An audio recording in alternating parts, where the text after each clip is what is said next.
Thank you, Mr Golden. That concludes the debate on the Dog Theft Scotland Bill at stage 1. It's now time to move on to the next item of business, which is an urgent question, and I call Stephen Kerr. Officer to ask the Scottish Government what urgent action it will take to address the reported crisis in the college sector in light of the findings in the Audit Scotland publication Scotland's Colleges 2025. Minister Ben Macpherson. Presiding Officer, I note the publication which I have, of course, read carefully today, and as the First Minister made clear earlier, this Government is absolutely committed to ensuring that we invest in our college sector to support students to move on to positive destinations. But the challenges we face in managing our public finances have not in any way been helped by austerity policies of successive UK governments. The recent increases of ENICs for Scotland's colleges and across the public sector and the impact of energy bills and inflation on the operating costs of colleges. In spite of this challenging financial climate, in the current financial year, the Scottish Government is investing over £750 million in our 24 colleges to support apprenticeships and a wide range of skills and qualifications. The most recent Scottish Funding Council allocations provided a 2.6% increase in teaching funding for 25-26 and an increase of almost 5% in capital maintenance to help colleges invest in their learning experience of students and in the skills Scotland needs for the future, which of course is exactly what this Government and all governments should be doing. Stephen Kerr. Well, excuses, excuses, excuses. Blaming everybody, taking no responsibility for the decisions the Government have made. That is typical of this SNP Government.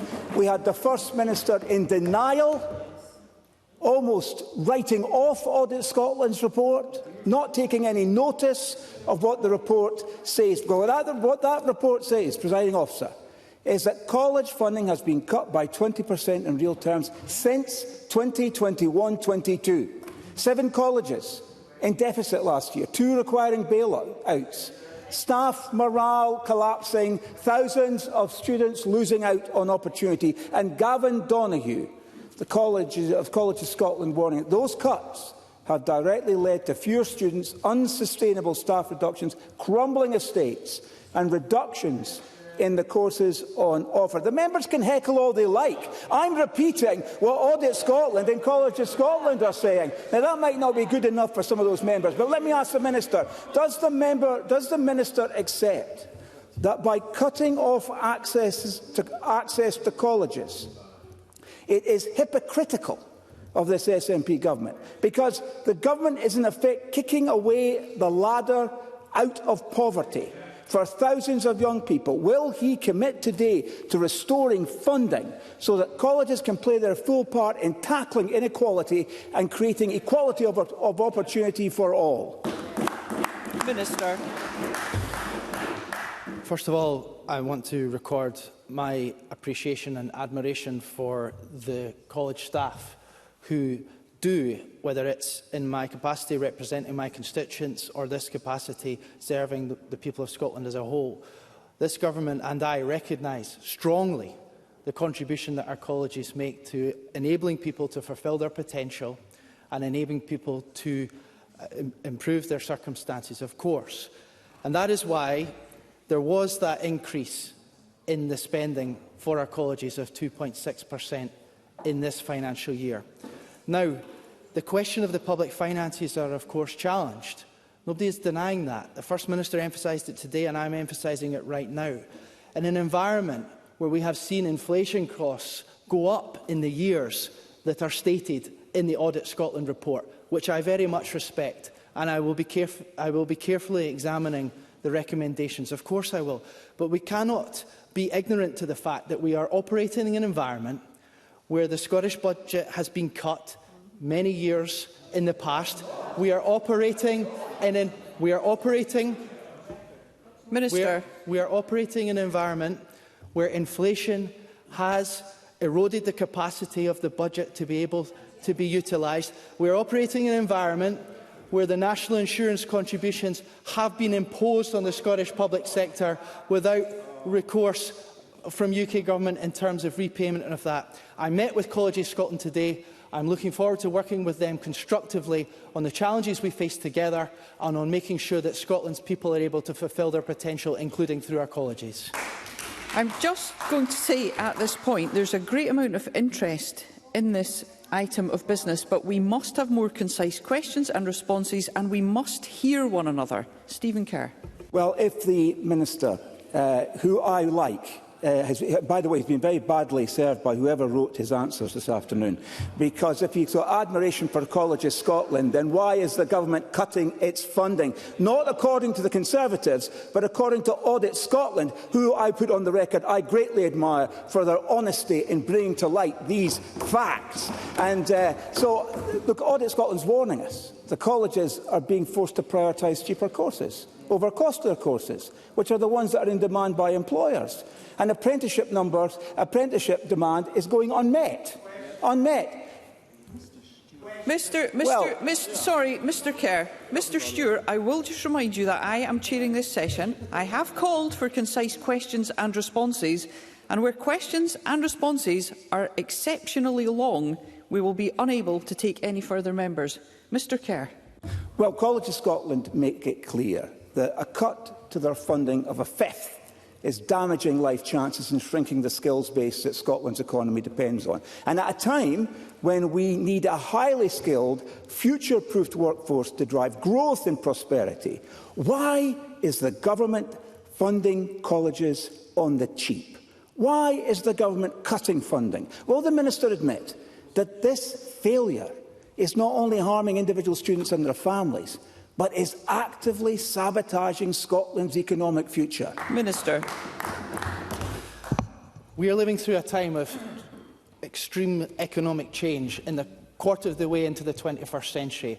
We have huge economic potential here in Scotland to realise. We are attracting in more indirect investment, and our skills system is fundamental to that. I have made very, very clear since coming into post that, along with all of my Scottish Government colleagues, we are committed to working with employers, with colleges, with universities, with local government, with wider Scottish society to realise the huge potential of our people.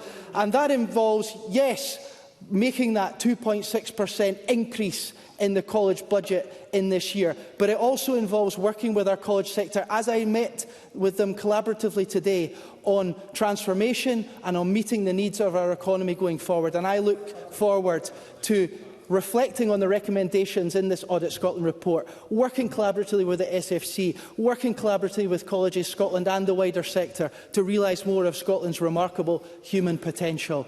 And this Government is absolutely committed to investing in that. Keith Brown.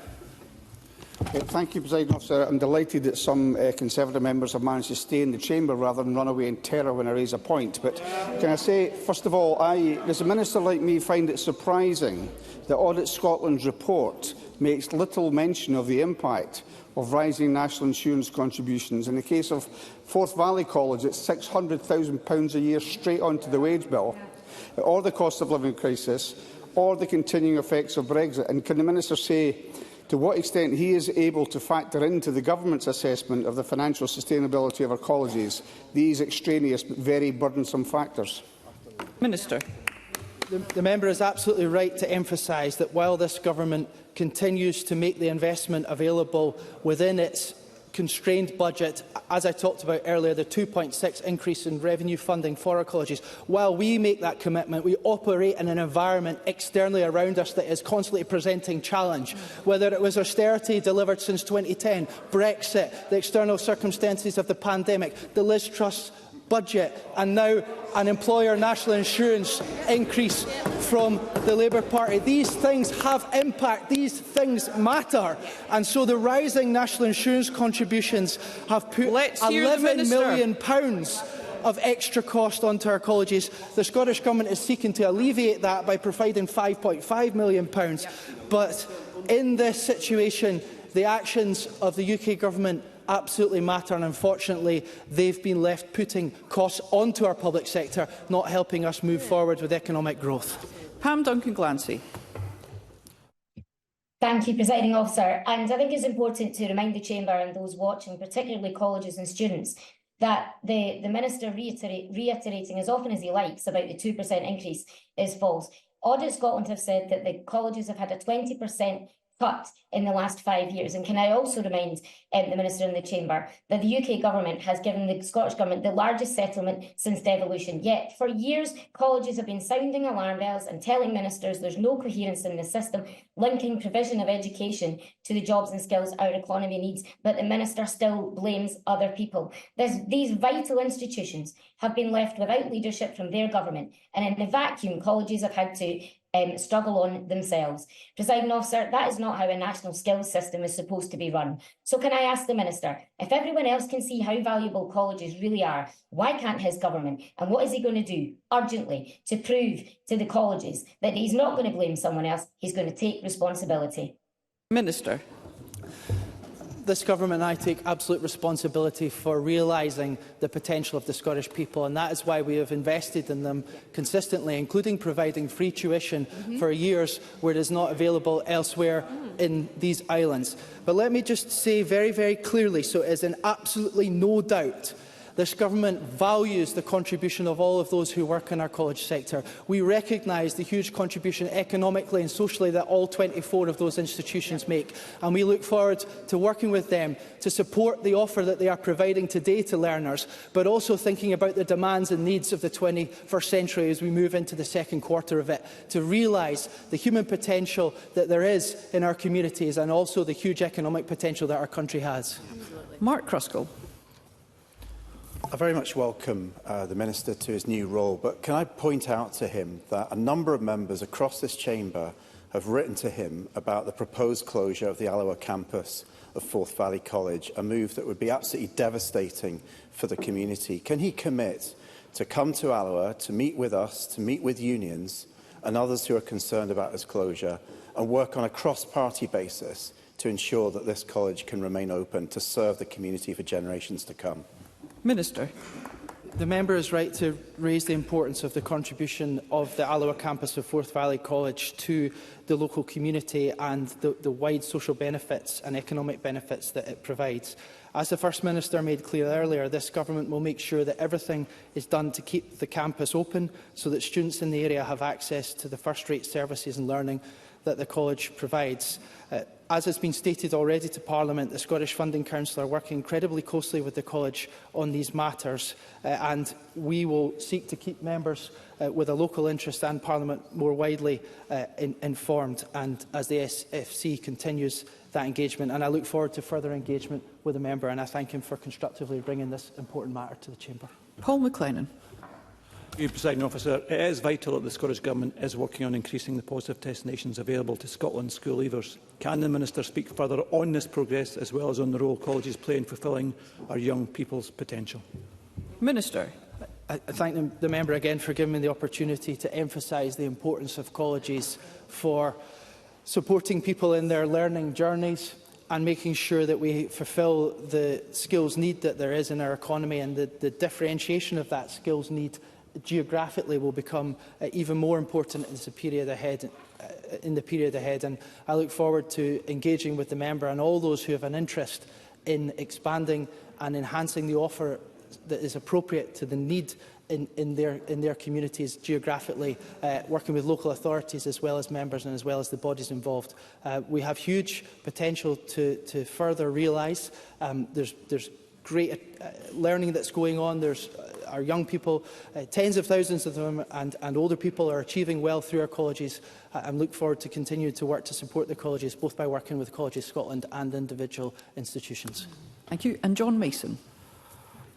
Thank you. Has Mr Kerr and the Conservatives, or even Pam Duncan-Glancy and Labour, suggested to the Minister where the money should come from if they want to give extra money to the colleges? Do you think they want to cut the NHS? Do they want to cut universities? Or do they want to raise tax? In relation to the substantive question, Mr Macpherson. An important broader point in that we all have a shared interest in this Parliament in representing our constituents in the best ways possible. And we all have a shared responsibility to debate the choices before us seriously and in the wider context in which we have to operate. And as we go into a very important budget period, whether it's on college funding or other matters, we need seriousness across the chamber. We need creative ideas. We need collaboration. And I know that myself and my ministerial colleagues have a doors open policy to hearing ideas, and I look forward to members thinking creatively and responsibly in the period ahead. Thank you. That concludes the urgent question. We move on to the next item of business, which is decision time, and there's one question to be put as a result of today's business, and that is that motion 19121 in the name of Maurice Golden on the Dog Theft Scotland Bill at stage 1 be agreed.